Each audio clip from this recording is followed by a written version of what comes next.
Well, we're at the pointy end of summer now and plants are starting to show signs of stress. This Angel's Trumpet or Brug's Mansua is a really good example of what can happen. You see, normally it would be covered with foliage all the way through. You wouldn't be able to see into the plant at all. But unfortunately, it has stressed and the first thing they'll do is drop their foliage below. Well, there are a lot of plants suffering like that this time of the year, and there are things you can do that will really make the difference to their health through the hot, dry summer months. Heat-stressed plants are struggling because they can't get the moisture from their roots to their leaves quick enough.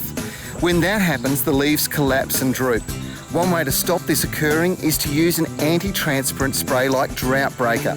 This adds a fine coating over broader leaves, slowing the transpiration of moisture into the atmosphere.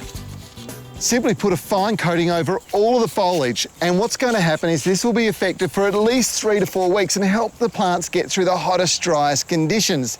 Now, something else you can do to help your plants survive the hot, dry, stressful times of summer is make sure you keep moisture in the soil around their roots. You can and should apply a wetting agent now, as a lot of garden soils will become water repellent. Soak it now and wash the surfactant in thoroughly. You need to see bubbles forming on the soil surface to ensure that it's working. Adding a thick layer of an irregular sized particle, chunky mulch like this is absolutely brilliant in reducing the amount of water that you actually lose out of the soil.